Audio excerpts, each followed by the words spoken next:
बिस्मिल्लाहिर्रहमानिर्रहीम। अस्सलामुअलैकुम दोस्तों, उम्मीद आप सब खैर आफियत से होंगे। दूसरी तरफ सुल्तान अलाउद्दीन ख्वारज़म शाह गौर खान के सफारतकारों को रुखसत करने के बाद अपने लश्कर की तैयारियों में लग गया। उसने अब फिलफौर गौर खान से 3 शहर तिरमज, बुखारा और समरकंद लेने का फैसला कर लिया था। जहां तक बुखारा और समरकंद का ताल्लुक है तो उससे मुतलिक मौर्रखीन लिखते हैं कि चूंकि मावराउल नहर का पूरा इलाका खिता के तुर्कों की हुकूमत में शामिल था, लिहाजा बुखारा और समरकंद भी जो इस्लामी अलूम व फ़नून के मरकज थे उनके तहत चले आ रहे थे। और ये खिता के तुर्क ऐसे जालिम और मुसलमानों से नारवा सलूक रखते थे। कुछ मौर्रखीन का यह भी ख्याल है कि अलाउद्दीन ख्वारज़म शाह के दौर तक गौर खान मारा जा चुका था और उसकी बेटी हुक्मरान बन गई थी। लेकिन दूसरे मौर्रखीन लिखते हैं कि अलाउद्दीन ख्वारज़म शाह के ज़माने तक गौर खान बाकायदा जिंदा रहा और सुल्तान से मुकाबला करता रहा।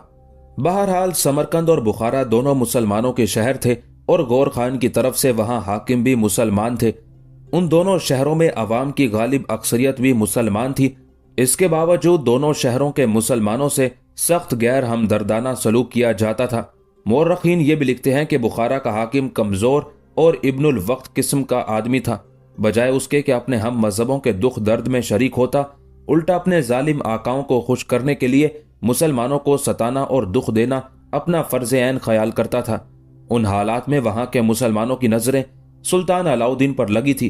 कई खुफिया पैगाम भी सुल्तान तक पहुंचे और कई वफद भी सुल्तान की खिदमत में हाजिर हुए कि वो खिता के तुर्कों से उनको निजात दिलाए। जहां तक समरकंद के मुसलमान हाकिम उस्मान खान का ताल्लुक है, उससे मुतलिक मौर्रखीन का कहना है कि अगरचे वो भी तुर्कान खिता के मातहत था, लेकिन बुखारा के हाकिम की निस्बत वो किसी कदर हमदर्द, रहमदिल और मुसलमानों का खैर ख्वाह था। उससे अपने हम मजहबों की जिल्लत रुसवाई नहीं देखी जाती थी। वो भी खुफिया तौर पर अलाउद्दीन ख्वारज़म शाह से राब्ता कायम रखे हुए था। उस्मान खान भी सुल्तान अलाउद्दीन को अपने इलाकों के हालात से बाखबर रखता और लश्कर कशी के लिए बाकायदा उकसाता रहता था। दूसरी तरफ सुल्तान अलाउद्दीन ख्वारज़म शाह की हालत अपनी ममलुकत में मजबूत और मुस्तहकम ना हुई थी कि जिसकी बिना पर वो भीड़ों के छत्ते को छेड़ना नहीं चाहता था, इसलिए मामले को टालता चला आ रहा था।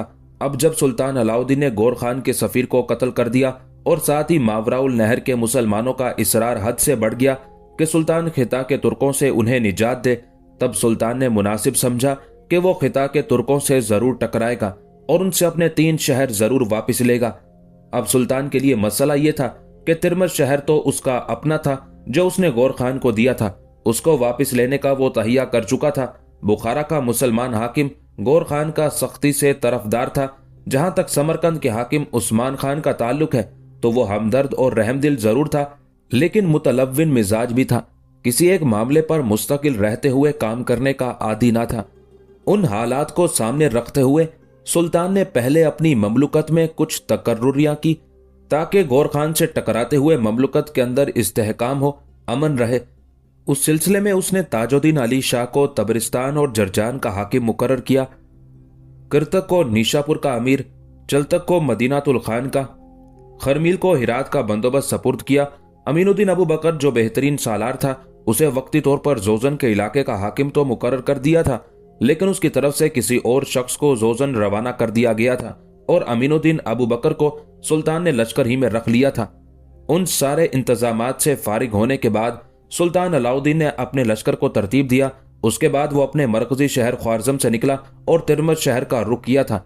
दूसरी तरफ गौर खान को अपनी ताकत और कुव्वत पर बड़ा घमंड था, इसमें कोई शक नहीं। उसकी सल्तनत बड़ी वसी थी। एक तरफ उसके इलाके सहराए गोबी को मस करते थे, दूसरी तरफ मावराउल नहर का तकरीबन सारा ही इलाका उसकी अमलदारी में था। उसके पास अलाउद्दीन ख्वारज़म शाह से कहीं बड़ी अस्करी कुव्वत थी। इस बिना पर जब उसे अलाउद्दीन ख्वारज़म शाह की पेशकदमी की खबर मिली तो उसने उस पेशकदमी को कोई अहमियत ना दी। उस मौके पर गौर खान ने 2 कदम उठाए। पहला ये कि एक लश्कर उसने तिरमज शहर के नवाह में मुतय्यन किया, एक और लश्कर को उसने अपने एक तजर्बाकार सालार की सरकर्दगी में देते हुए उसे मुकदमतुल जैश का नाम दिया और उसी मुकदमतुल जैश को उसने रवाना किया ताकि अलाउद्दीन ख्वारज़म शाह की राह रोके। गौर खान ये ख्याल किए हुए था कि उसने अपने जिस लश्कर को मुकदमतुल जैश का नाम दिया है वो लश्कर ही अलाउद्दीन ख्वारज़म शाह को शिकस्त देकर मार भगाएगा और जो लश्कर उसने तिरमज शहर के नवाह में मुतय्यन किया है उसके जंग में हिस्सा लेने की नौबत ही नहीं आएगी। गौर खान के तकब्बुर और गरूर का यह आलम था कि उसने अपने लश्करियों के सिपह सालार आला को भी अपने मरकजी शहर अखलात ही में रखा और कुछ दूसरे सालारों के तहत 2 लश्कर तरतीब देकर एक को तिरमज में मुकीम किया, दूसरे को मुकदमतुल जैश का नाम देकर ख्वारज़म शाह पर हमलावर होने के लिए रवाना कर दिया था। दूसरी तरफ सुल्तान अलाउद्दीन ख्वारज़म शाह ने भी गौर खान जैसा ही कदम उठाया। उसे जब उसके मुखबिरों ने इतला दी कि गौर खान 2 लश्करों को हरकत में लाया है, एक लश्कर उसने तिरमज में मुतय्यन कर दिया है, दूसरे को मुकदमतुल जैश का नाम देकर सुल्तान पर हमलावर होने के लिए रवाना किया है, तब उसने भी अपने लश्कर का एक हिस्सा अलहदा करके उसे मुकदमतुल जैश का नाम दिया, उसका सालार और कमांडार शहाबुद्दीन मसूद को बनाया, मंसूर को उसके तहत किया और उन्हें गौर खान के मुकदमतुल जैश पर हमलावर होने के लिए रवाना किया। इस तरह सुल्तान अलाउद्दीन ख्वारज़म शाह और खिता के तुर्कों के बादशाह गौर खान के मुकदमतुल जैश एक दूसरे से टकराने के लिए आंधी और तूफान की तरह एक दूसरे की तरफ बढ़े थे। दोनों मुकदमतुल जैश आखिरकार एक दूसरे की राह रोके खड़े हुए। खिता के तुर्कों के बादशाह गौर खान ने तो अपने मुकदमतुल जैश को इसलिए रवाना किया था कि वो सुल्तान अलाउद्दीन से टकराएगा और उसे शिकस्त देकर मार भगाएगा, इसलिए कि उसे अपनी ताकत और कुव्वत का बड़ा घमंड था। वो अपने मरकजी शहर अखलात में अपने अजीजों अकारिब के अलावा अपने बड़े बड़े सालारों के साथ बिल्कुल मुतमईन था और उसे यकीन था कि जो मुकदमतुल जैश उसने सुल्तान अलाउद्दीन पर हमलावर होने के लिए रवाना किया है वो जरूर सुल्तान को शिकस्त देकर उसे ख्वारज़म की तरफ भाग जाने पर मजबूर कर देगा। जब दोनों मुकदमतुल जैश एक दूसरे के सामने आए तब वक्त की आंख ने देखा गौर खान के मुकदमतुल जैश की तादाद बहुत ज्यादा थी। जिस वक्त दोनों लश्कर एक दूसरे से टकराने की खातिर अपनी सफ़ें दुरुस्त करने लगे थे, शहाबुद्दीन ने सबसे पहले अपने लश्कर को 2 हिस्सों में तकसीम कर दिया था। फिर जंग की इब्तदा से पहले वो मंसूर को मुखातिब करके कहने लगा, मंसूर मेरे भाई, इसमें कोई शक नहीं कि गौर खान के मुकदमतुल जैश की तादाद हमसे ज्यादा है, लेकिन हमने उनकी अददी फोकियत को कोई हैसियत नहीं देनी। लश्कर के मैंने 2 हिस्से कर दिए हैं, एक हिस्सा मेरे तहत, दूसरा तुम्हारी कमानदारी में काम करेगा। अपने हिस्से के लश्करियों को बता देना कि गौर खान के मुकदमतुल जैश की अददी फोकियत से हरगिज मरूब ना होना मेरे खुदावंद को मंजूर हुआ तो ये खिता के तुर्क हमारे सामने ज्यादा देर ठहर ना सकेंगे। जहां तक खिता के तुर्कों का ताल्लुक है तो किसी भी सूरत ये हम पर फोकियत नहीं रखते। जहां ये तुर्क हैं हम भी तुर्क हैं। हमें इन पर फोकियत यह है कि हम मुसलमान हैं और किसी खास मकसद के सामने रहते हुए दुश्मनों से जंग करते हैं। लिहाजा मेरा दिल कहता है कि इस टकराव में कामयाब हम ही रहेंगे। शहाबुद्दीन रुका, फिर अपनी बात को आगे बढ़ाता हुआ वो कह रहा था, मंसूर मेरे अजीज भाई, अब मैं और तुम अपने अपने हिस्से के लश्करियों को मजीद 2 हिस्सों में तकसीम करेंगे। एक हिस्सा पहले ही मेरे और तुम्हारे पास होगा, जो मजीद 2 हिस्से बनाएंगे, उन्हें अपने छोटे सालारों की कमानदारी में रखेंगे। नए हिस्से को जो मेरे लश्कर से उठेगा उसे मैं अपने बाएं जानिब और तुम उस हिस्से को अपने दाएं जानिब रखना। इस तरह जो हिस्से छोटे सालारों की कमानदारी में होंगे वो हम दोनों के दरमियान रहेंगे। अब हमारा जंग का तरीकाकार कुछ इस तरह होगा कि पहले पूरी ताकत और कुव्वत से दुश्मन से टकराएंगे। दुश्मन चूंकि हम पर अददी फोकियत रखता है, मेरा ख्याल है सफ़ें दुरुस्त करते ही वो जंग की इब्तदा करेगा और हम पर हमलावर होने में वो पहल करेगा। कुछ देर तक चारों गिरोह डटकर दुश्मन का मुकाबला करेंगे। उसके बाद दोनों छोटे सालार जो मेरे और तुम्हारे दरमियान होंगे वो कुछ इस तरह पीछे हटना शुरू होंगे गोया वो गौर खान के लश्करियों का दबाव बर्दाश्त न कर सके हों। इस तरह मेरे और तुम्हारे दरमियान एक खला पैदा हो जाएगा। उस खला को पुर करने के लिए यकीनन गौर खान के लश्करी उन खला में दाखिल हो जाएंगे और हमारे छोटे सालारों ने अपने लश्करियों को पीछे ले जाते हुए जो खासा बड़ा खला पैदा कर दिया होगा। जब मेरे भाई तुम देखो कि वो खला दुश्मन के लश्करियों से भर गया है तो तब तुम एकदम अपना रुख पलटना और दाएं जानिब हमलावर हो जाना। उसी मौके पर मैं भी अपने अंदर एक तब्दीली करूंगा और बाएं जानिब हमलावर हो जाऊंगा। इस तरह दुश्मन का वो लश्कर जो हमारे 2 छोटे सालारों के ताक़ुब में हम दोनों के अंदर तक घुस आया होगा, उसकी तादाद बहुत ज्यादा होगी। उसे हम लोग मौत के घाट उतार कर रख देंगे। यहां तक कहने के बाद शहाबुद्दीन रुका, फिर कहने लगा, मंसूर मेरे भाई, जो कुछ मैंने कहा है ये आखिरी नहीं है। रद्दोबदल करना चाहो तो इसमें कर सकते हो, इसलिए कि तुम एक उम्दा सालार हो और जंग में कामयाबी हासिल करने के लिए वैसे भी कोई अच्छी और उम्दा दलील ला सकते हो। मंसूर मुस्कुराया और कहने लगा, मेरे पास फिल वक्त इससे उम्दा और अच्छी तजवीज नहीं है, सो इसी पर अमल करके देखते हैं। उसके साथ ही दोनों अपने हिस्से की तरफ गए, अपने अपने हिस्से के लश्कर के मजीद हिस्से किए। उसके बाद अपने अपने हिस्से के सामने खड़े होकर वो दुश्मन के हमलावर होने का इंतजार करने लगे थे। थोड़ी देर बाद जंग की इब्तदा खिता के तुर्कों के सालारों ने की। खिता के तुर्क चूंकि अपने आप को कुव्वत व अजमत की पुरशिको अलामत ख्याल करते थे, लिहाजा जंग की इब्तदा करने का फैसला उन्होंने किया। इस तरह खिता के तुर्क हमलावर होने के लिए पहल करने में आगे बढ़े। देखते ही देखते खिता के तुर्क मुसलमानों पर होशो दानिश से महरूम साजिशी अनासिर की तरह टूट पड़े थे। दूसरी तरफ शहाबुद्दीन और मंसूर ने पहले तूफानी अंदाज में तकबीरें बुलंद की, फिर जवाबी कार्रवाई करते हुए वो भी अना की आग, कज़ा के तूफान, मौजों के पेचोताब किसी सरफरोशी और जाकशी सफ दर सफ निकलती सरकश तुगयानियों और इंकलाबी तूफानों की तरह हमलावर हो गए थे। दोनों लश्करियों के टकराने से मैदान जंग के अंदर सुलगती सांसें तमाम होने लगी थी। लम्हे खून आलूद होना शुरू हो गए थे, सातें गुबार उड़ाने लगी थी। हर कोई दूसरे के दर पे हो गया था। कुछ देर तक घमसान का रन पड़ता रहा। इस दौरान गौर खान के सालार किसी कदर मायूसी का शिकार हुए, इसलिए कि वो तो उम्मीद लगाए हुए थे कि वो चूंकि तादाद में बहुत ज्यादा हैं, लिहाजा सुल्तान का जो लश्कर उनके सामने आया है वो चंद लम्हे भी उनके सामने ना ठहर सकेगा।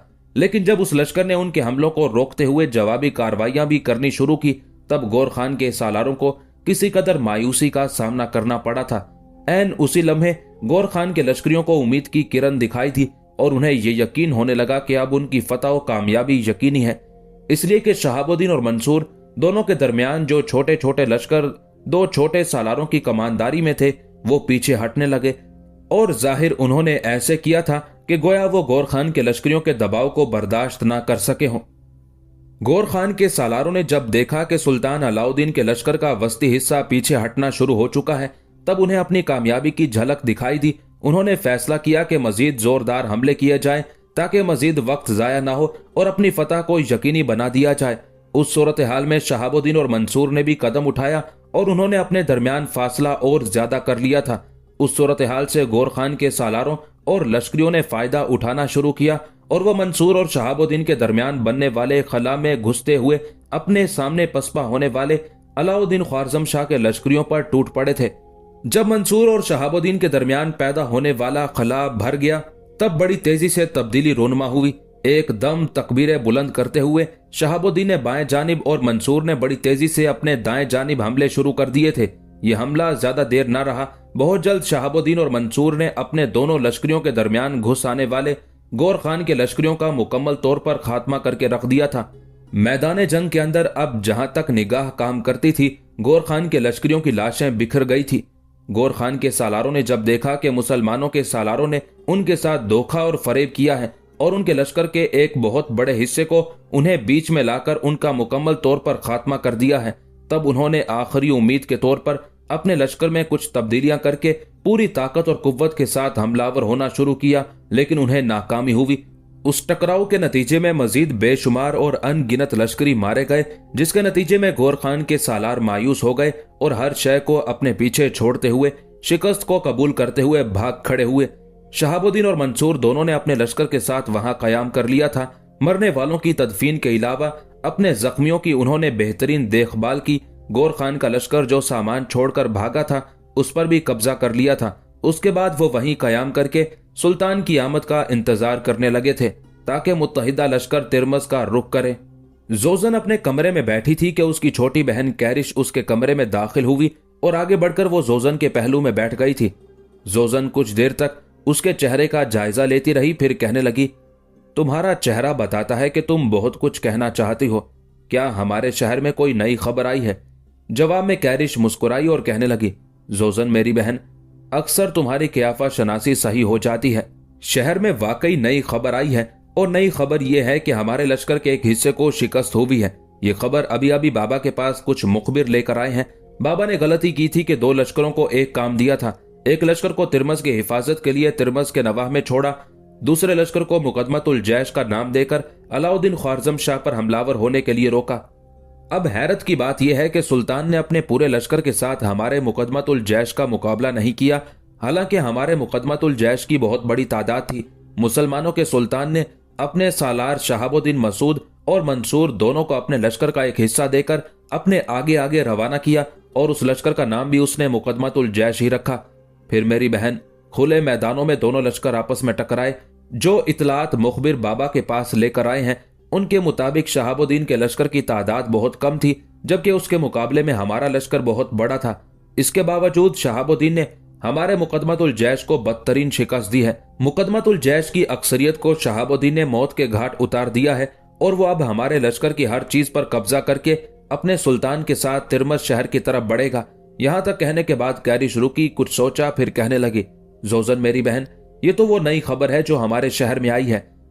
वैसे नई नहीं है, इसलिए कि जिस वक्त बाबा ने मुकदमतुल जैश को मुसलमानों के सुल्तान को मार भगाने के लिए उसे रवाना किया था, उसी वक्त ही मुझे शक और वहम हो गया था कि मुसलमान हमारे उस मुकदमतुल जैश को बदतरीन शिकस्त देंगे। इसके बावजूद हमारे घमंड और तकब्बुर का ये आलम है कि इस वक्त हमारे सारे बड़े बड़े सालार अपने मरकजी शहर अखलात में कायम किए हुए हैं। उनमें से कोई भी लश्करियों की दिलजोई या उनका हौसला बढ़ाने के लिए तिरमस नहीं गया। यहां तक कि बाबा भी यही कायम किए हुए हैं, जबकि मुसलमानों का यह आलम है कि उनका जो लश्कर तिरमस पर हमलावर होकर तिरमस पर कब्जा करने के लिए आ रहा है, उस लश्कर की सिपह सालारी सुल्तान अलाउद्दीन ख्वारज़म शाह खुद कर रहा है। इस पर मुस्तजाद ये कि अलाउद्दीन ख्वारज़म शाह के सारे बड़े बड़े और नामी गरामी सालार उस लश्कर में शामिल हैं। अब मुझे अंदेशा है कि हमारे मुकदमतुल जैश को तो शिकस्त हो गई है, अगर तिरमस शहर में हमारा जो लश्कर इस वक्त पड़ाव किए हुए हैं उसे भी सुल्तान अलाउद्दीन ने शिकस्त दे दी तो फिर आने वाले दौर में हमें अलाउद्दीन ख्वारज़म शाह के हाथों सख्त नुकसान उठाना पड़ेगा। अगर तिरमस के नवाह में हमारा लश्कर मात खा गया तो तिरमस के बाद बुखारा और समरकंद को फतह करने में अलाउद्दीन ख्वारज़म शाह को कोई ज्यादा दिक्कत पेश नहीं आएगी। कैरिश जब खामोश हुई तब किसी कदर तफक्कुरात का इजहार करते हुए जोजन कहने लगी, कैरिश, मेरे और तुम्हारे इस तरह फिक्रमंद होने और परेशानी का इजहार करने से क्या होता है, जब बाबा खुद ही अपने बड़े बड़े सालारों को अपने पास रोके हुए हैं और चंद छोटे सालारों को लश्कर देकर अलाउद्दीन ख्वारज़म शाह का मुकाबला करने के लिए रवाना कर दिया है, तो शिकस्त तो हमारा मुकद्दर बनेगी ही। शायद हमारे बाप को इस जोम, इस घमंड ने अना परस्ती पर मजबूर कर दिया है कि उसकी सल्तनत बड़ी वसी है, उसके पास अलाउद्दीन ख्वारज़म शाह से कहीं ज्यादा और बड़ी कुव्वत है। लेकिन मुसलमानों में यह खास सिफत है कि छोटे छोटे लश्करियों से भी अपने से कई गुना बड़े लश्करियों को शिकस्त देने का हुनर जानते हैं। यही हाल कहीं हमारी सरजमीनों में ना हो जाए। यहां तक कहने के बाद जोजन रुकी, कुछ सोचा, फिर उसकी आवाज गूंजी, अच्छा कैरिश, इस मौजू को बंद करो, एक और मौजू पर भी मैं तुमसे गुफ्तगू करना चाहती हूँ। जोजन के उन अल्फाज पर कैरिश चौंकी, गौर से जोजन की तरफ देखा, फिर कहने लगी, मेरी बहन, मैं भी एक इंतहाई अहम मौजू पर तुमसे गुफ्तगू करना चाहती हूँ। यह मौजू तो जेर बहस इसलिए आ गया कि थोड़ी देर पहले मुखबिर आए और उन्होंने अपने मुकदमतुल जैश की शिकस्त की खबर दी। दूसरे मौजू पर जो मैं गुफ्तगू करना चाहती हूँ वो इंतहाई अहम है, बल्कि मैं यूं कह सकती हूँ कि उसका ताल्लुक मेरी जाती जिंदगी से है। कैरिश के उन अल्फाज पर जोजन भी चौंकी, कहने लगी, अजीब इत्तेफाक है कि जिस मौजू पर मैं गुफ्तगू करना चाहती हूँ वो भी तुम्हारी जाती जिंदगी से ताल्लुक रखता है।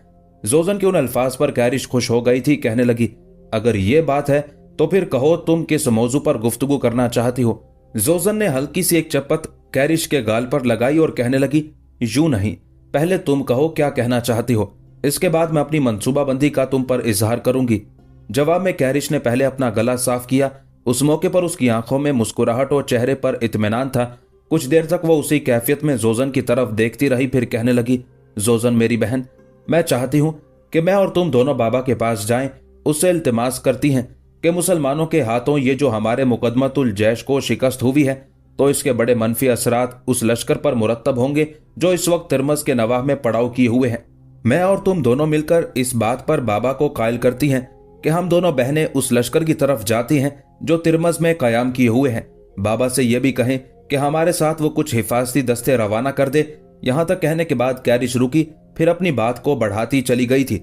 जोजन, उस मौके पर बाबा हम दोनों से यह भी पूछ सकते हैं कि आखिर हम किस मकसद के तहत अपने उस लश्कर में शामिल होना चाहती हैं जो तिरमस के नवाह में पड़ाव किए हुए हैं। तो उसके लिए मैं ये कह सकती हूँ कि बाबा अपने मुकदमतुल जैश के शिकस्त खाने से लश्करी बददिल हो चुके हैं।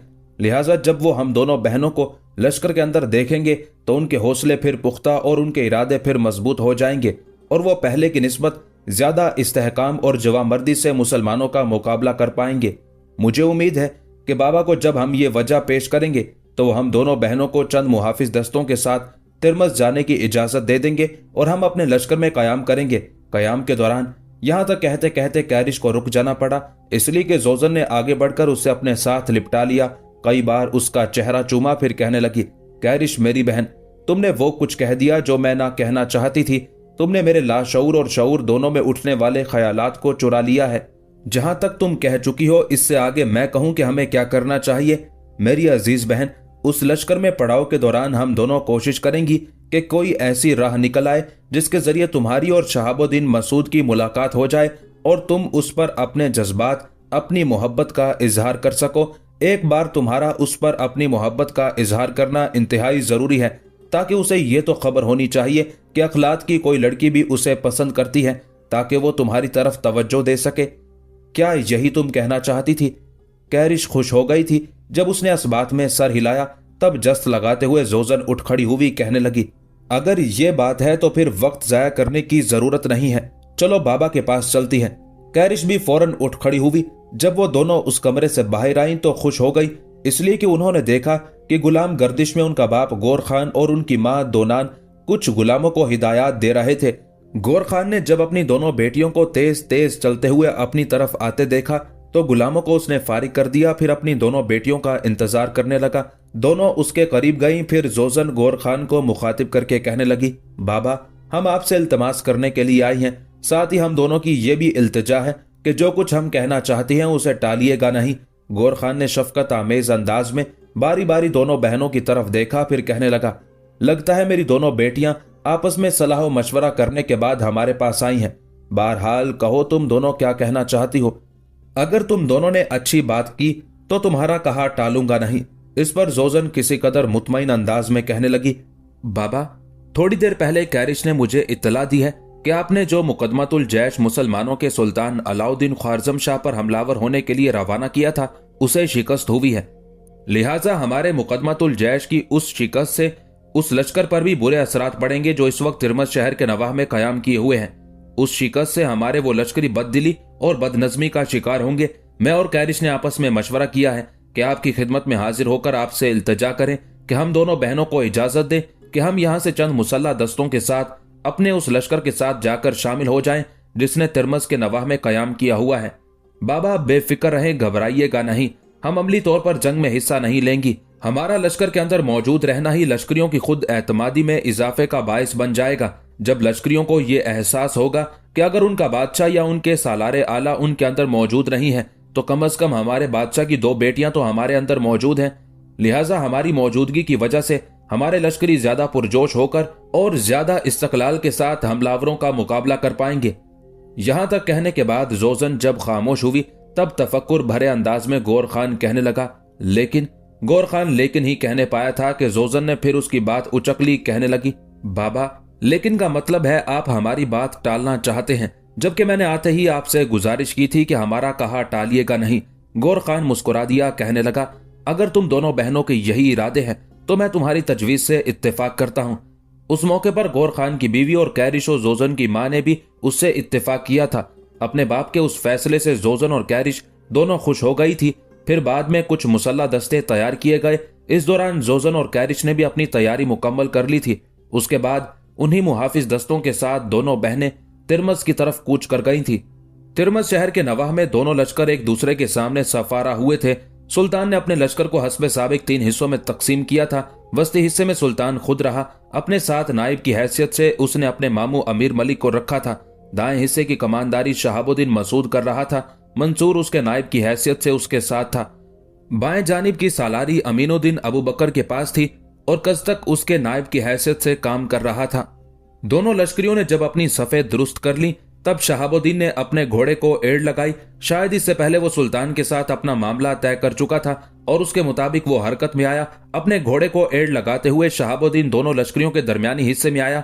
अपनी बराहना तलवार और ढाल दोनों उसने फिजा में बुलंद की और फिर गौर खान के लश्कर की तरफ मुंह करते हुए फिर बुलंद आवाज में कहने लगा, गौर खान के लश्करियों, मैं शहाबुद्दीन मसूद, वही शहाबुद्दीन जो इससे पहले तुम्हारे बादशाह गौर खान के दरबार में उसके भतीजे बेदू खान को तेगजनी के मुकाबले में शिकस्त दे चुका हूं। मैं ही वो शहाबुद्दीन हूं जिसने दरियाए आमू के बाएं किनारे बेदू खान और फिर उसके भाई का एक जंग के दौरान सर काटा। मैं ही वो शहाबुद्दीन हूं जिसने तुम्हारे बादशाह गौर खान की बेटी को असीर बना लिया था। मैं तुम लोगों को इनफिरादी मुकाबले की दावत देता हूं। तुम में से कोई ऐसा है जो अपने लश्कर से निकलकर मेरे साथ इनफरादी मुकाबले करे? उस मौके पर शहाबुद्दीन ने अपने नए खोद से अपना चेहरा भी ढांप रखा था, लिहाजा उसके चेहरे से उसे पहचाना नहीं जा सकता था। गौर खान के लश्कर में कुछ देर तक सन्नाटा रहा। कोई भी इनफिरादी मुकाबले के लिए बाहर न आया। यहां तक कि शहाबुद्दीन ने दूसरी बार इनफिरादी मुकाबले के लिए ललकारा। इस बार भी कोई मुकाबले के लिए नहीं निकला। तो तीसरी बार शहाबुद्दीन ने जब ललकारा, तब गौर खान के लश्कर से एक सवार स्याह घोड़े पर सवार होकर बड़ी तेजी से निकला। वो पूरी तरह लोहे में गर्क था। शहाबुद्दीन की तरह उसने भी अपना चेहरा अपने आहनी खोद से ढांप रखा था। उसके हाथ में बराहना तलवार और ढाल थी। अपने स्याह घोड़े को सर पर दौड़ाता हुआ गौर खान का वो लश्करी शहाबुद्दीन के करीब आया। शहाबुद्दीन अपने घोड़े पर सवार एक जगह खड़ा था, जबकि वो सवार शहाबुद्दीन के गिर्द 2-3 चक्कर लगाने के बाद उसके सामने आन रुका। फिर उसने अपने चेहरे से नकाब हटा दिया। उसे देखते हुए शहाबुद्दीन दंग रह गया था। वो कैरिश थी। शहाबुद्दीन कुछ देर तक अजीब से अंदाज में उसकी तरफ देखता रहा। उसके चेहरे पर हैरत और ताज्जुब के आसार भी थे। फिर कैरिश को मुखातिब करके कहने लगा, गौर खान की बेटी, क्या तुम्हारे लश्कर में कोई जवां मर्द, कोई ऐसा तेगजन नहीं है जो इनफिरादी मुकाबले में मेरे सामने आता? तुम्हें इन्होंने क्यों मौत का ईंधन बनाने के लिए यूं मेरे साथ इनफिरादी मुकाबला करने के लिए भेज दिया है? शहाबुद्दीन के खामोश होने पर हल्के हल्के तबस्सुम में कैरिश कहने लगी, पहले आप अपने चेहरे से अपना नकाब हटाएं ताकि मुझे यकीन हो जाए कि आप ही शहाबुद्दीन हैं। इसके बाद मैं आपसे वो कुछ कहूंगी जो कहना चाहती हूँ। तहम मैं आप पर यह इंकशाफ कर दूं कि मैं आपसे इनफिरादी मुकाबला करने के लिए मैदान में नहीं उतरी। शहाबुद्दीन ने अपने चेहरे से नकाब उठाया। कैरिश ने देखा, तब उसके चेहरे पर मुस्कुराहट नमूदार हुई। शहाबुद्दीन ने फिर अपने चेहरे पर अपने आहनी खोद का नकाब डाल दिया था। कैरिश ने भी ऐसा कर लिया था। फिर कैरिश की गुनगुनाती हुई आवाज सुनाई दी थी, मोहतरम शहाबुद्दीन, आपको गलतफहमी और धोखा हुआ है। मैं आपसे इनफरादी मुकाबला करने के लिए नहीं आई। दरअसल असीरी के बाद मुझे कहीं भी आपसे मुलाकात करने का मौका नहीं मिला। जिस वक्त आपने मुझे दरियाए आमू के पुल के करीब रुखसत किया था, उस वक्त भी आपके साथ आपके बहुत से साथी थे। लिहाजा उस वक्त भी मैं जो कहना चाहती थी ना कहने पाई। जो कुछ मैं कहना चाहती थी उसके लिए वो मौका और वक्त हासिल ना था। अब जो आपके खिलाफ इनफरादी मुकाबला करने के लिए कोई नहीं उतरा, तो मैंने इस मौके से फायदा उठा लिया। बज़ाहिर तो मैं अपने लश्कर को यही तासुर देकर निकली हूं कि मैं इनफरादी मुकाबले के लिए उतर रही हूं, लेकिन मैं तो आपसे सिर्फ ये कहने आई हूं कि मैं गौर खान की बेटी कैरिश आपसे मोहब्बत करती हूं, आपकी जिंदगी की साथी बनने की ख्वाहिश रखती हूं। मेरे ख्याल में आप मेरी इस पेशकश को ठुकराएंगे नहीं। कैरिश के उन अल्फाज पर शहाबुद्दीन ने हल्का सा एक कहकहा लगाया। कुछ देर गौर से कैरिश की तरफ देखता रहा, फिर कहने लगा, गौर खान की बेटी, ये भी तूने खूब कही। तुम जैसी लड़कियां जो मर्दों की जिंदगी को दोज़ख नुमा बनाने का हुनर जानती हैं और लम्हों के अंदर बेलगाम हो जाती हैं, मैं ऐसी लड़कियों के सामान्य शौक और तुगयाने ज़ौक़ में आने वाला शख्स नहीं हूं। बीबी, अगर मुझे बातों में लगाकर धोखा दही से मुझ पर हमलावर होना चाहती हो तो याद रखना, इसमें तुम्हें नाउमीदी का सामना करना पड़ेगा। मुझे धोखा दोगी तो याद रखना, तुम्हें अपने चारों तरफ हिरास व वहशत के सिवा कुछ दिखाई ना देगा। गौर खान की बेटी, तुम जैसी लड़कियां जो आदाब मुआशरत और अकायद व नजरियात से बिल्कुल आरी होती हैं, वो दूसरों को अपनी मोहब्बत का फरेब देकर मुफलसी के गिरदाब की तरह बेवुकत व बेनसीब, बेशर्फ व बेतौकीर कर सकती हैं। वफा करना नहीं जानती। तुम जैसी लड़कियां हिजर की स्याह रात में दरमानदा व गैरमानदा और हिरमान नसीब तो बना सकती हैं, लेकिन किसी से खलूस पर मबनी पायदार मोहब्बत नहीं कर सकती।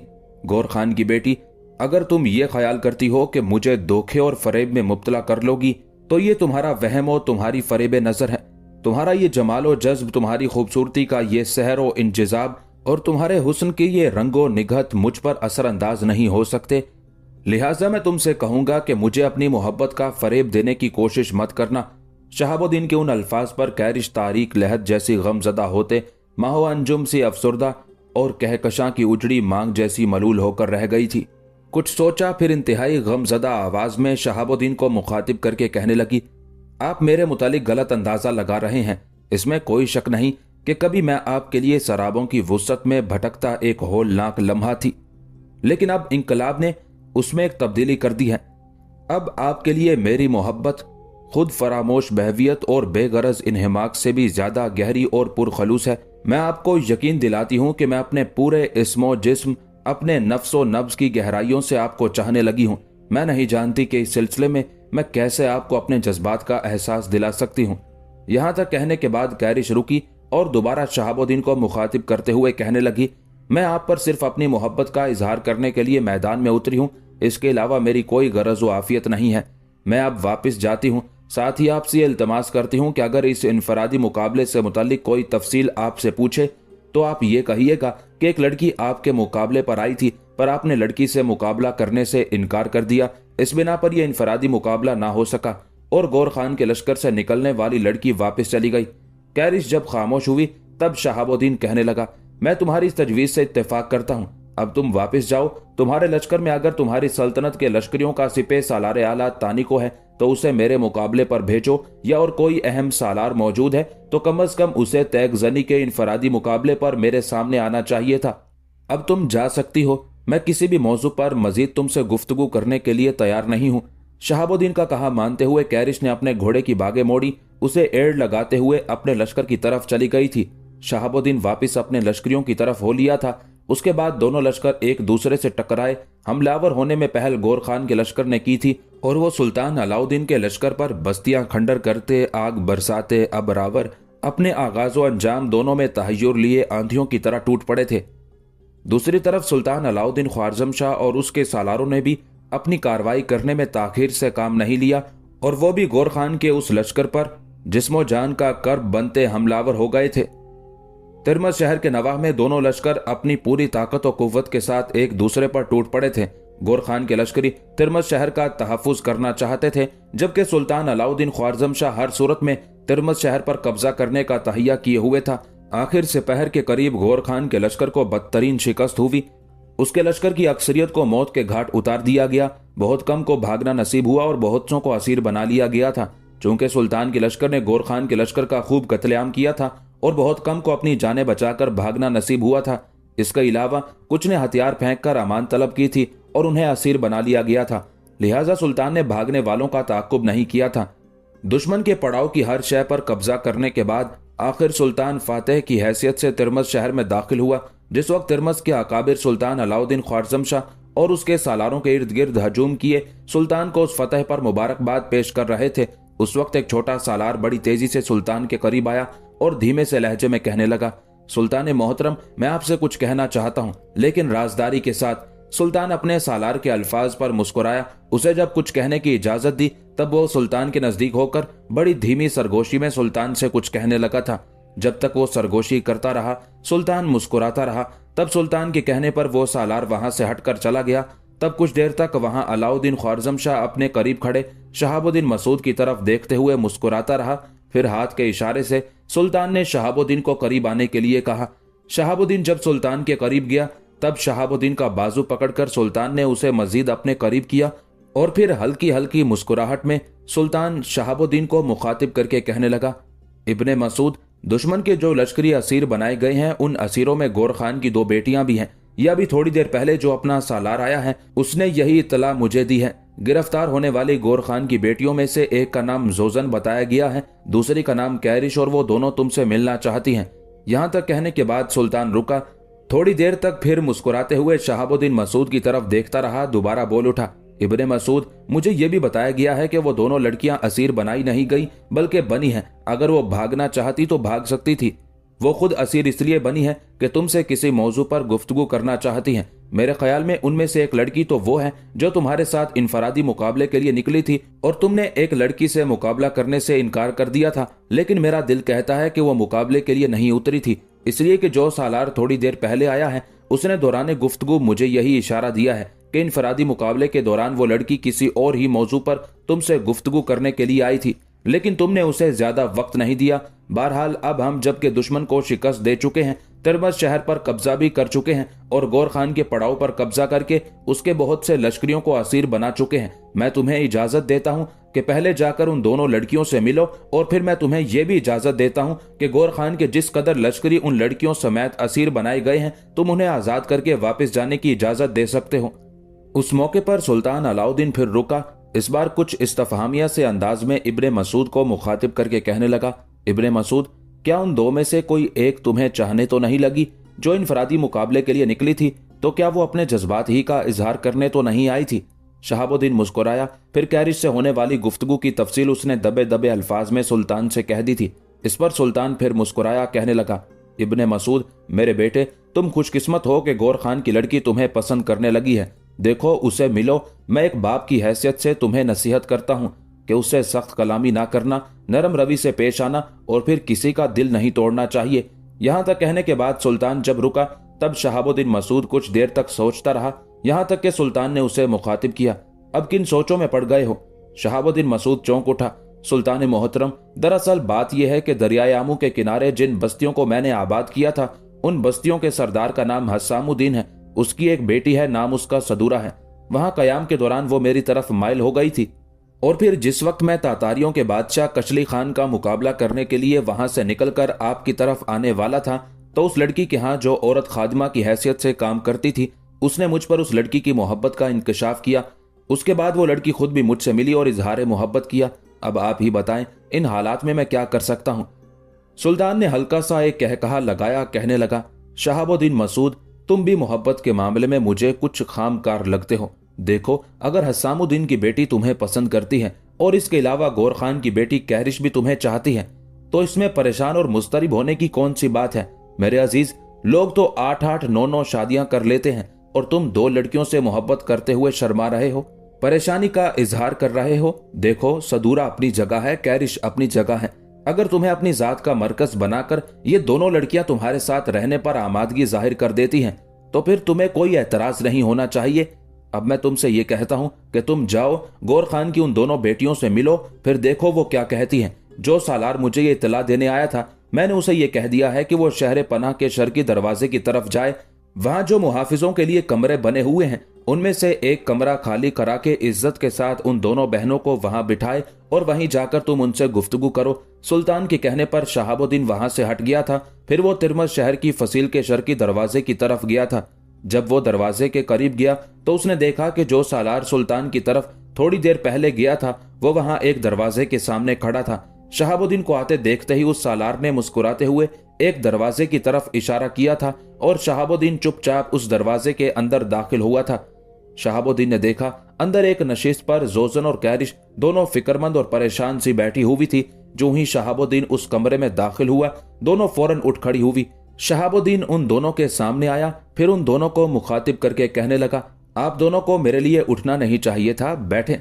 शहाबुद्दीन के उन अल्फाज पर दोनों को कुछ ढारस हुई। फिर दोनों बहनें बैठ गई, यहां तक कि जोजन ने गुफ्तगू का आगाज किया। अमीर शहाबुद्दीन, ये कैरिश है, आप इसे जानते हैं, शायद आप मुझे नहीं जानते होंगे। जोजन अपनी बात मुकम्मल ना कर सकी, इसलिए कि शहाबुद्दीन बोल उठा, मैं तुम्हें जानता हूं, तुम कैरिश की बड़ी बहन हो, नाम तुम्हारा जोजन है। जोजन मुस्कुराई, कहने लगी, चलो अच्छा हुआ, कम अज कम आप मुझे भी जानते हैं। दरअसल बात यह है कि हम असीर बनाई नहीं गई, बनी है। अगर हम दोनों बहनें भागना चाहती तो अपनी जान बचाकर भाग सकती थी, लेकिन हमने ऐसा नहीं किया, इसलिए कि हम दोनों बहनें आपसे मिलना चाहती थी। जो गुफ्तगू मैं करना चाहती हूँ, उसकी इब्तिदा करने से पहले मैं आप पर यह इंकशाफ कर दूं कि जिस लश्कर के साथ आपका टकराव हुआ है, इसमें ना हमारा बाप शामिल है, ना हमारे लश्करियों का सिपे सलारे आला और ना हमारा कोई दूसरा अजीजो अकारिब शामिल हुआ है। हम दोनों बहनें इस लश्कर में खास मकसद के तहत शामिल हुई थी और मकसद सिर्फ ये था कि कैरिश की आपसे मुलाकात हो जाए, इसलिए कि ये आपको पसंद करती है। जोजन जब खामोश हुई तब गौर से उसकी तरफ देखते हुए शहाबुद्दीन मसूद कहने लगा, गौर खान की बेटी, ये कैसी अजूबा और अनहोनी सी बात है कि एक ऐसी लड़की जो कुछ अरसा पहले मेरा सर काटने के दर पे थी, एक ऐसी लड़की जो मुझसे अपने मंगेतर की मौत का इंतकाम लेना चाहती थी, एक ऐसी लड़की जो अपने मंगेतर की वजह से बल्कि उसके साथ मिलकर मुझे असीर बनाकर, जंजीरें पहनाकर और गधे पर बिठाकर अपने मरकजी शहर अखलात में फिराने की ख्वाह थी, वो किस तरह मोहब्बत का बार और बोझ लिए मेरे करीब आ गई। क्या ये बात तुम्हें भी नामुमकिन सी नहीं लगती? जब तक शहाबुद्दीन बोलता रहा, जोजन और कैरिश दोनों बड़े गौर से उसकी तरफ देखती रही। शहाबुद्दीन के खामोश होने पर जोजन बोल उठी, ये नामुमकिन नहीं है। देखिए अमीर, मोहब्बत एक जज्बा है, इसी तरह नफरत भी एक जज्बा है, और ये दोनों जज्बे कभी कभी एक दूसरे से जज्ब होकर और अपनी हालत में तब्दीली भी कर लेते हैं। यही कुछ मेरी बहन कैरिश के साथ भी हुआ। जब तक ये आपके यहाँ असीर नहीं हुई थी, उस वक्त तक वाकई आपसे इंतकाम लेने के दर पे थी, लेकिन उस वक्त भी यह आपकी बहादुरी और जुर्रतमंदी और तेगजनी में आपकी महारत से मुतासिर थी। लेकिन जब ये आपके यहाँ असीर हुई तो आपके अखलाक, आपके रहन सहन से ऐसी मुतासिर हुई कि आपसे मोहब्बत कर बैठी। अब इस बेचारी की हालत देखें, सिर्फ आपसे मिलने की खातिर लश्कर में शामिल हुई और मुझे भी साथ लेकर आई। यहाँ तक कहने के बाद जोजन रुकी, फिर अपनी बात को आगे बढ़ाते हुए वो कह रही थी, मैं जानती हूं इन हालात में आप कैरिश के तर्ज अमल पर एतमाद और भरोसा नहीं करेंगे, लेकिन मैं आपसे एक सवाल करती हूं। अमीर, पहली बार जब आप हमारे मरकजी शहर अखलात में एक सफीर की हैसियत से आए थे और सफारत का फर्ज अदा करने के बाद जब वापस जाने लगे तो क्या दरियाए आमू के करीब किसी ने आपकी राह रोकी थी? जोजन के उस इंकशाफ पर शहाबुद्दीन चौंका, अस्बात में गर्दन हिलाते हुए कहने लगा, हाँ रोकी थी। जोजन फिर बोल उठी, दरअसल जिन लोगों ने आपकी राह रोकी थी वो आपको इस कदर जख्मी करना चाहते थे ताकि आप पुल को अबूर करने के बाद अपने इलाकों में जाकर दम तोड़ दें। दरअसल जिन लोगों ने राह रोकी थी उन्हें मेरे बाप से मशवरा करने के बाद कैरिश के मरने वाले मंगेतर बेदू खान ने भेजा था। बेदू खान क्योंकि तैगजनी के मुकाबले में आपसे हार गया था, लिहाजा अपनी हार का वो आपसे इंतकाम लेने के दर पे हो गया था। अमीर, उस मौके पर यह भी याद रखिए कि क्या राह रोकने वाले आप पर हमलावर हो सके थे? क्या उनके हमलावर होने से पहले ही कुछ लोगों ने तीरंदाजी करके आपकी हिफाजत की खातिर उनका काम तमाम नहीं कर दिया था? और जिन लोगों ने तीरंदाजी करके राह रोकने वालों को मौत के घाट उतार दिया था वो कोहिस्तानी सिलसिले से नीचे उतरकर आपसे मिले भी थे। और जब आपने उनसे पूछा था कि उन्होंने आपकी हिफाजत क्यों की और उन्हें किसने ऐसा करने के लिए कहा, तो उन्होंने ये जवाब दिया कि फिलहाल वो नहीं बताएंगे कि किसने ऐसा करने के लिए कहा था। जोजन रुकी, कुछ देर बड़े गौर से शहाबुद्दीन की तरफ देखती रही, फिर कहने लगी, अमीर, उन लोगों को ऐसा करने के लिए मैंने कहा था। ऐसा करने के लिए मैंने किसी से मशवरा नहीं किया था, ना मेरे बाप को पता था, ना ही मेरी ये बहन कैरिश जानती थी। इसके अलावा भी कोई नहीं जानता था कि मैंने आपकी हिफाजत के लिए ये सामान किया है। ऐसा करके मैं आप पर कोई एहसान नहीं करना चाहती थी, ना मुझे ये ख्याल था कि आने वाले दौर में कभी मुझे इस बात को आपके सामने दोहराना पड़ेगा। उस वक्त मेरे जहन में एक ही बात थी कि आप जैसे अच्छे तैगजन, जुर्रतमंद और दलेर शख्स को नुकसान नहीं पहुंचना चाहिए। आप जैसे तैगजन की कदर की जानी चाहिए। इस बिना पर मैंने अपने खास आदमियों को आपकी हिफाजत के लिए रवाना किया। जोजन जब खामोश हुई तो तब शहाबुद्दीन कहने लगा, जिस तरह तुम्हारी शख्सियत पुरकशिश, जिस तरह तुम खूबसूरत और हसीन हो, इस तरह तुम्हारी गुफ्तगू में भी एक जज्ब है। मुझे बताया गया है कि तुम्हारे बाप ने तुम्हारा रिश्ता समरकंद के हाकिम उस्मान खान के साथ तय कर रखा है। मैं समझता हूँ उस्मान खान खुशकिस्मत है कि उसे तुम जैसी बाएतमाद और काबिल भरोसा लड़की नसीब हो रही है। उस मौके पर कैरिश मुस्कुराई और कहने लगी, आप मानेंगे कि मेरी बहन जोजन मुझसे भी कहीं खूबसूरत और हसीन है। साथ ही जोजन ने कैरिश की बात काट दी, कहने लगी, अमीर, बुरा ना मानिएगा, मेरे बाप ने उस्मान खान के साथ मेरा रिश्ता खत्म कर दिया है, लेकिन इस मौके पर मैं आपसे ये कहूंगी कि अगर उस्मान खान के साथ मेरा रिश्ता बरकरार भी रहता तब भी मैं उस्मान खान की निस्बत आपको ज्यादा खुशकिस्मत ख्याल करती। कैरिश आपसे मोहब्बत करती है। मेरा तो सिर्फ उस्मान के साथ रिश्ता तय हुआ था। मैंने उस्मान खान को देखा जरूर है, कभी उससे मोहब्बत नहीं की, ना उससे कभी मेरी मुलाकात हुई, ना ही हम दोनों ने बाहम गुफ्तगू की। लेकिन कैरिश का मामला मुझसे बिल्कुल मुख्तलिफ है। ये तो बेचारी अपने मरकजी शहर से तिरमस सिर्फ आपसे मुलाकात करने के लिए आई, और फिर जिस वक्त ये इनफरादी मुकाबले के लिए निकल रही थी उस वक्त सारे सालारों ने इसे मना किया था, लेकिन इसने ये बहाना बनाया था अगर मुसलमानों के सालार के मुकाबले में कोई नहीं निकल रहा तो इसे तो निकलना ही पड़ेगा। ऐसा ये सिर्फ आपसे मिलने के लिए कर रही थी, और जब मुकाबले से ये वापस आई तो इसने लोगों से ये कह दिया कि मुसलमानों के उस सालार ने एक लड़की के साथ मुकाबला करने से इनकार कर दिया। जोजन रुकी, फिर दोबारा कह रही थी, मैं बात को ज्यादा तूल नहीं दूंगी, इजमाल से कहूंगी कि कैरिश कभी किसी भी मौके पर आपको धोखा नहीं देगी। यह आपसे दिल की गहराइयों से मोहब्बत करती है, इसकी मैं आपको यकीन दहानी कराती हूं। अगर ये किसी भी मौके पर आपसे धोखा और फरेब करे तो आप मुझसे अहद ले लें, मैं खुद आपकी खिदमत में हाजिर होंगी और इसकी गलती पर आप मेरी गर्दन काट सकते हैं। यहां तक कहने के बाद जोजन रुकी, तब शहाबुद्दीन गहरी सोचों में डूब गया था। इस दौरान कैरिश तफक्कुर भरे अंदाज में उसकी तरफ देख रही थी। जोजन कभी शहाबुद्दीन की तरफ देख रही थी, कभी उसकी निगाहें कैरिश पर जम जाती थी। यहां तक कि जोजन ने फिर शहाबुद्दीन को मुखातिब किया, आप कहां खो गए हैं? दरअसल मेरे साथ एक बहुत बड़ा मसला है और उलझन है। मैं सोच रहा हूं कि मैं तुम्हारी इस गुफ्तगू का क्या जवाब दूं। उस मौके पर कैरिश पहली बार बोली और शहाबुद्दीन को मुखातिब करके कहने लगी, अमीर, अगर आप बुरा ना माने तो क्या ये उलझन सदूरा की वजह से है? शहाबुद्दीन ने चौंकने के अंदाज में कैरिश की तरफ देखा, कहने लगा, तुमने कैसे अंदाजा लगा लिया? कैरिश बोल उठी, जब मैं आपके यहाँ असीर थी तो सदूरा मुझसे मिलती रही थी। जिस अंदाज में वो आपकी तारीफ करती रही है या आपसे गुफ्तगू करती थी, उससे मैंने अंदाजा लगा लिया था कि वो आपका कुर्ब चाहती है, आपसे मोहब्बत करती है। अब जो आप उलझन में पड़े हुए हैं तो यकीनन ये सोच रहे होंगे कि इस सिलसिले में आप सदूरा से क्या कहेंगे। मेरे ख्याल में यकीनन उसने भी आप पर अपनी मोहब्बत का इजहार किया होगा। शहाबुद्दीन कहने लगा, कैरिश, इस सिलसिले में तुम्हारा अंदाजा दुरुस्त है। उसने वाकई अपनी मोहब्बत का इजहार किया है और मैं कभी उसको धोखा नहीं दूंगा। मैंने कब कहा कि उसको धोखा दें? क्या मैं और सदूरा एक साथ आपके साथ नहीं रह सकती? आप बेफिक्र रहिएगा। आपकी जिंदगी का साथी बनने से पहले मैं सदूरा से बात कर लूंगी। अगर उसने आपकी मोहब्बत में मुझे अपना शरीक बनाना चाहा तो मैं उसे अपने लिए सादत जानूंगी। अगर उसने ऐसा करने से इनकार कर दिया तो मैं आपसे मोहब्बत करती रहूंगी, पर सारी उम्र शादी नहीं करूंगी। कैरिश के उन अल्फाज पर शहाबुद्दीन फिर चौंका था। कहने लगा, सदूरा एक अच्छी लड़की है, तुम्हारे सिलसिले में कोई एतराज खड़ा नहीं करेगी। बहरहाल तुम्हारे लिए दुश्वारियां जरूर हैं। तुम अपने हाथ से निकलकर कैसे हमारी तरफ आओगी? क्या तुम्हारा बाप पसंद करेगा कि तुम एक शहाबुद्दीन को रुक जाना पड़ा इसलिए कि जोजन बोल उठी, अमीर, आप इस सिलसिले में बिल्कुल बेफिक्र रहिए। मैं आपकी गुफ्तगू से अब मुतमईन हूं। कम से कम आप इसको नापसंद नहीं करते। अगर सदूरा मान गई तो आप इसे भी अपनी जिंदगी का साथी बनाने के लिए तैयार हैं। फिलहाल हम दोनों बहनें वापस जाएंगी, वक्त का इंतजार करेंगी। अगर हालात ने हमारे हक में करवट ली तो फिर बहुत अच्छा। अगर हालात इसी तरह रहे जैसे हैं तो फिर कैरिश कोई मुनासिब मौका जानकर आपके पास चली जाएगी। जब आपके पास पहुंचेगी तो मुझे उम्मीद है आप इसे मायूस नहीं करेंगे। शहाबुद्दीन ने कुछ सोचा, फिर कहने लगा, जोजन, मुतमईन रहो। अगर कैरिश वाकई मुझसे वफा करना चाहती है तो मैं इसे धोखा नहीं दूंगा। इसकी कदर करूंगा। इसकी चाहत और इसकी मोहब्बत को एक कीमती और नायाब गोहर समझकर कबूल करूंगा। शहाबुद्दीन के उन अल्फाज पर कैरिश की खुशी और तमानियत की कोई इंतहा ना थी। उस मौके पर जोजन फौरन हरकत में आई। अपने लिबास के अंदर से उसने छोटी सी एक खुरजीन निकाली, उसका मुंह खोला, उसमें से उसने जवाहरात जड़ी 3 इंतहाई कीमती अंगुश्तरियां निकाली। फिर शहाबुद्दीन को मुखातिब करके कहने लगी, अमीर, चूंकि कैरिश की मोहब्बत को कबूल कर रहे हैं, बल्कि कैरिश को अपनी जिंदगी के साथी की हैसियत से भी कबूल कर रहे हैं। कैरिश मेरी छोटी बहन है, लिहाजा आज से आप मेरे छोटे भाई हैं। इस नाते से अपना हाथ आगे बढ़ाएं।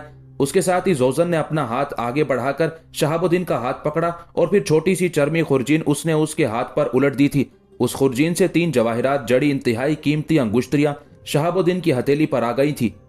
उन्हें शहाबुद्दीन देखकर चौंका। जोजन की तरफ देखते हुए कहने लगा, मेरी बहन, ये क्या है? जोजन ने एकदम आगे बढ़कर शहाबुद्दीन के सर को बोसा दिया। बहन, कहने पर आपका शुक्रिया अदा करती हूँ। ये 3 अंगूठियां हैं। ये हम दोनों बहनें सलाह मशवरा करके अपने मरकजी शहर अखलात से लेकर चली थी।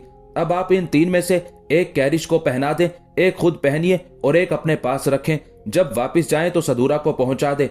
इस तरह इन अंगूठियों की वजह से आप तीनों के दरमियान एक ताल्लुक, एक वास्ता, एक रिश्ता और राब्ता कायम हो जाएगा। उस मौके पर बड़े गौर से शहाबुद्दीन ने अपने सामने बैठी कैरिश की तरफ देखा। उसकी निगाहें भी उसके चेहरे पर जमी हुई थी। फिर जोजन को मुखातिब करके शहाबुद्दीन बोल उठा, जोजन, पहले कैरिश से पूछ लो कि क्या इस तजवीज से मुत्तफिक है। शहाबुद्दीन के उन अल्फाज पर कैरिश तड़प सी गई थी। अपनी जगह पर पहलू बदल कर बैठी, फिर बड़ी बेचैनी और बेताबी का इजहार करते हुए कहने लगी, ये तजवीज मेरी है और सिर्फ अल्फाज मेरी बहन जोजन के हैं, और अखलात से तिरमज शहर आने से पहले इन अंगुश्तरियों का इंतखाब भी मैंने ही किया था। कैरिश जब खामोश हुई तब पहले की निस्बत ज्यादा अपनायत में शहाबुद्दीन जोजन को मुखातिब करके बोल उठा, जोजन, इस सिलसिले में तुम्हारा किरदार अपनी छोटी बहन के लिए काबिले तारीफ, लेकिन तुम्हारा इसका साथ देने के बावजूद इस सिलसिले में बहुत सी उलझने और बहुत से मसाइल खड़े हो सकते हैं। एक बात याद रखना, तुम दोनों बहनों के माँ बाप कभी किसी भी मौके पर यह पसंद नहीं करेंगे कि कैरिश को मुझ जैसे शख्स से ब्याह दिया जाए। शहाबुद्दीन को रुक जाना पड़ा, इसलिए कि उसकी बात काटते हुए कैरिश बोल उठी थी, क्या हुआ आपको? क्या आपको कांटे लगे हैं जो दूसरों को चुभ जाएंगे? कैरिश के उस बेसाख्ता अल्फाज पर शहाबुद्दीन हंस दिया। फिर कहने लगा, कैरिश, तुम मेरी बात का मुद्दा जानने की कोशिश करो। पहले जो कुछ मैं कहने लगा हूं गौर से सुनो, इसके बाद जवाब देना।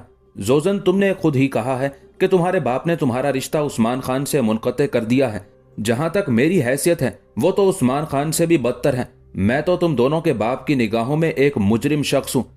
अब तुम दोनों का बाप कैसे और किस तरह पसंद करेगा कि मेरे जैसे शख्स के हाथ में कैरिश का हाथ दे दे? इसके अलावा कैरिश, मैं तुमसे अपने हालात छुपाऊंगा नहीं। तुम्हें अभी तक किसी ने मेरी जिंदगी के मुतालिक तफसील से नहीं बताया होगा। शहाबुद्दीन के खामोश होने पर बड़ी बेचैनी और बड़ी बेताबी का इजहार करते हुए कैरिश कहने लगी, आपको कुछ कहने की जरूरत नहीं है। मैं आपसे मुतालिक तफसील से जानती हूँ और मजीद मुझे जानने की जरूरत ही नहीं है। क्या जानती हो तुम? गौर से कैरिश की तरफ देखते हुए शहाबुद्दीन ने पूछ लिया था। उस मौके पर हल्का सा तबस्सुम कैरिश के चेहरे पर नमूदार हुआ था।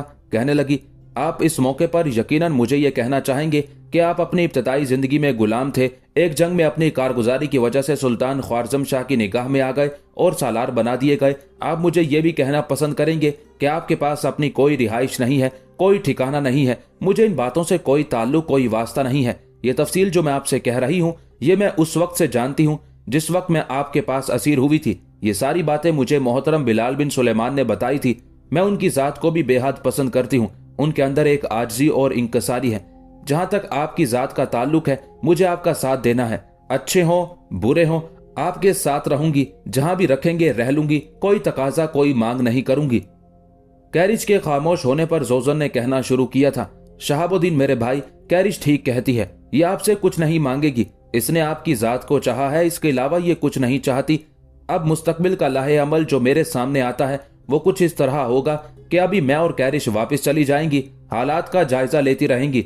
अगर हालात ने ऐसा रुख इख्तियार किया कि उसके अंदर रहते हुए आप और कैरिश एक हो जाएं, तो मैं समझती हूँ ये हमारी खुशकिस्मती की इलामत होगी। और अगर दूरियां बढ़ती रहीं, तनाव पैदा होता रहा, आप दोनों के मिलने की कोई उम्मीद दिखाई ना दी, तब मैं अपनी छोटी बहन कैरिश के साथ हूँ।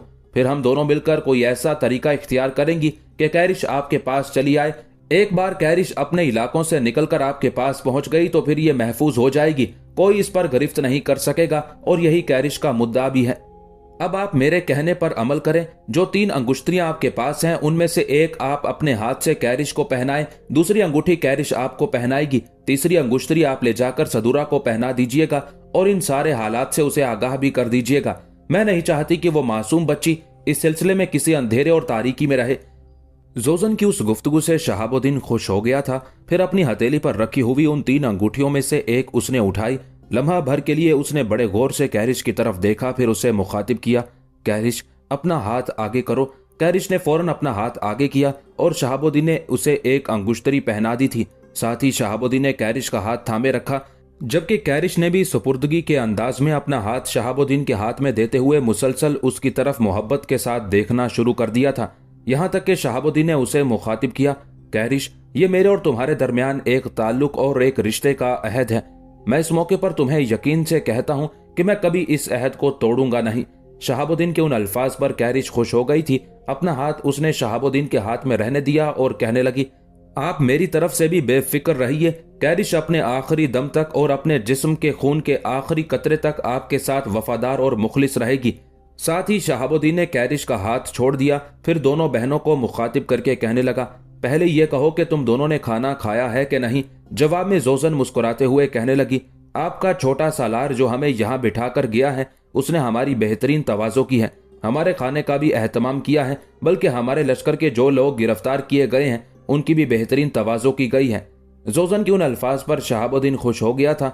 दोबारा उसे मुखातिब किया, अब तुम दोनों मुझे ये बताओ कि तुम यहाँ चंद दिन रहना पसंद करोगी या कूच करोगी, इसलिए कि जंग के दौरान तुम्हारे लश्कर के जो अफराद गिरफ्तार किए गए हैं उन्हें आज़ाद किया जा रहा है, वो आज यहाँ से कूच कर जाएंगे।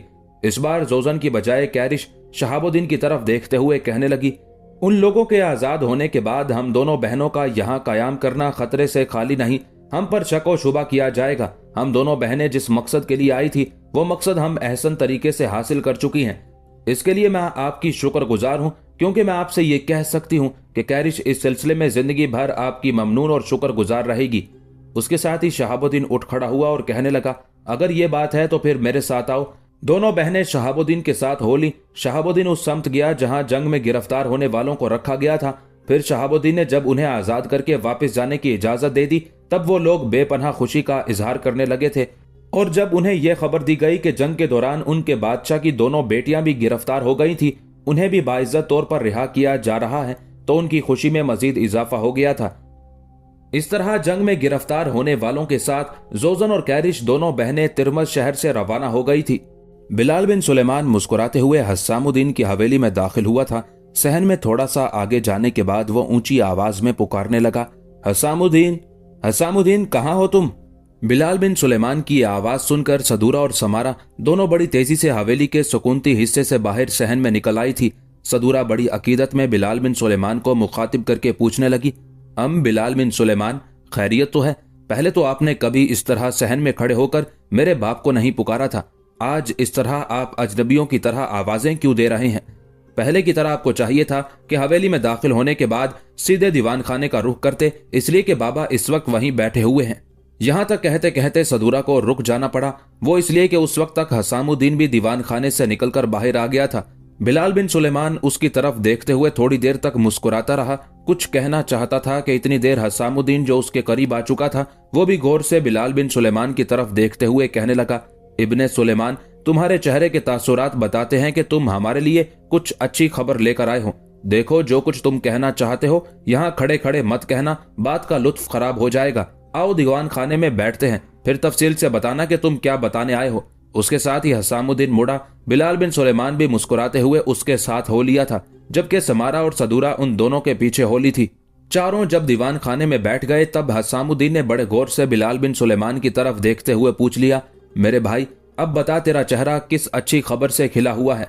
जवाब में एक मुस्कुराती हुई निगाह पहले बिलाल बिन सुलेमान ने सदूरा और समारा दोनों पर डाली, फिर हसामुद्दीन को मुखातिब करके कहने लगा, हसामुद्दीन, मैं दरअसल आज तुम्हारा एक शिकवा, तुम्हारी एक शिकायत रफा करने के लिए आया हूँ।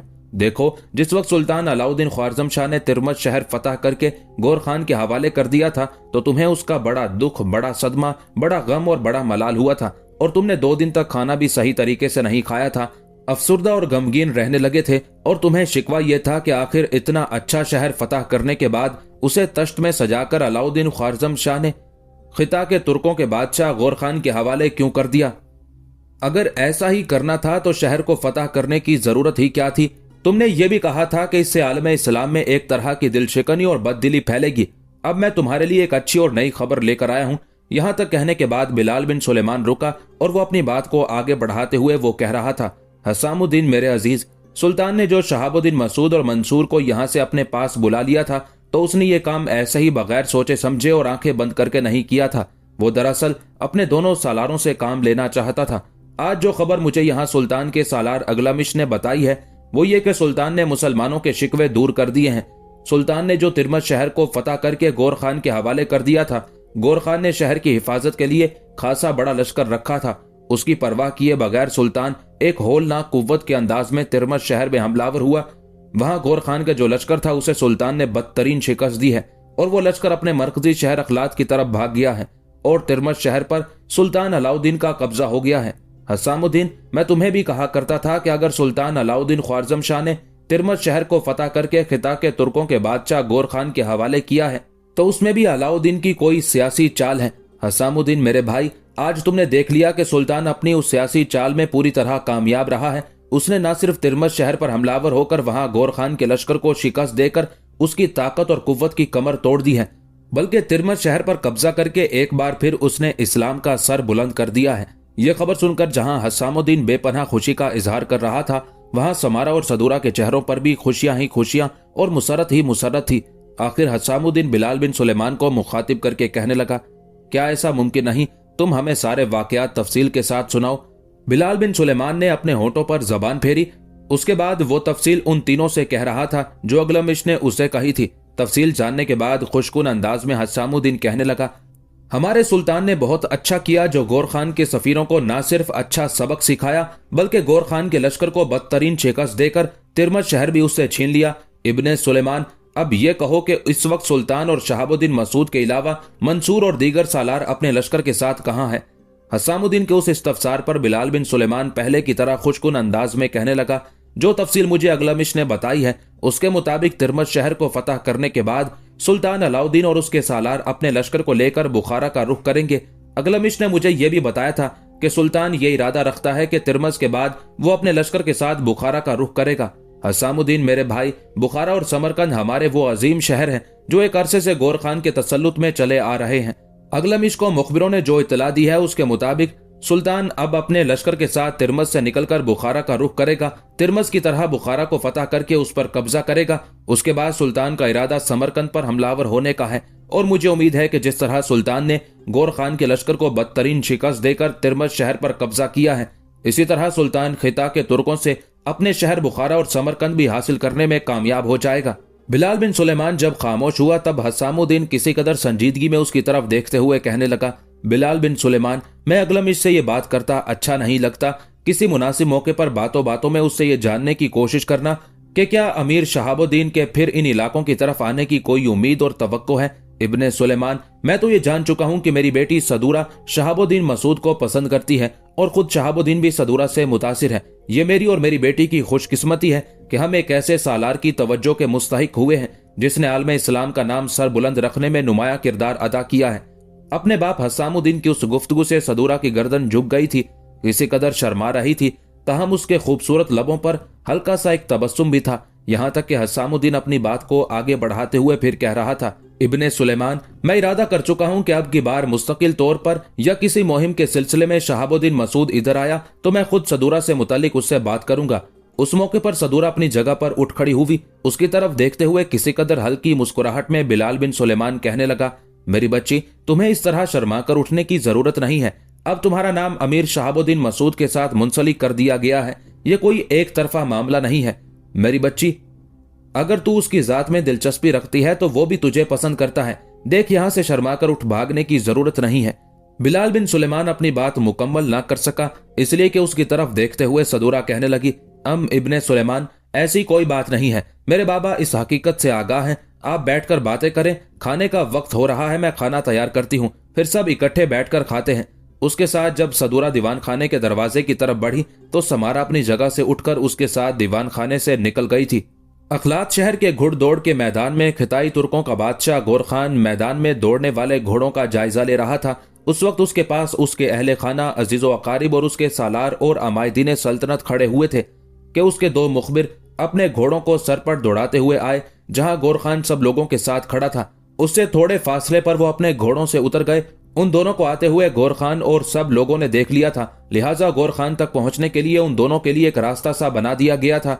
गोर खान के सामने आकर दोनों ने अपने सर को खूब खम करते हुए गोर खान को ताजीम दी थी। उसके बाद वो सीधे खड़े हुए, यहां तक कि उनमें से एक गोर खान को मुखातिब करके कहने लगा, मालिक, तिरमज शहर पर अलाउद्दीन ख्वारजम शाह का कब्जा हो गया है। आपने जो लश्कर तिरमज शहर की हिफाजत के लिए भेजा था, अलाउद्दीन ख्वारजम शाह ने उसे बदतरीन शिकस्त दी है। उस लश्कर में से बहुत से कट मरे, कुछ अपनी जानें बचाकर अखलात की तरफ भागे हैं और कुछ को अलाउद्दीन ख्वारजम शाह ने गिरफ्तार कर लिया था।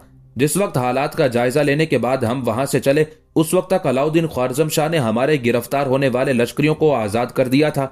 सबसे बड़ी सबसे मगमूम और अफसुर्दा खबर यह है कि उस जंग के दौरान आपकी दोनों बेटियां जोजन और कैरिश को भी गिरफ्तार कर लिया गया था, लेकिन मुसलमानों ने उनकी जान, उनकी इज्जत आबरू की हिफाजत की और बड़े एहतराम के साथ उन दोनों को आजाद कर दिया। बाकी आजाद होने वाले लोगों और मुसल्लह जवानों के साथ कैरिश और जोजन भी अखलात ही का रुख कर रही हैं।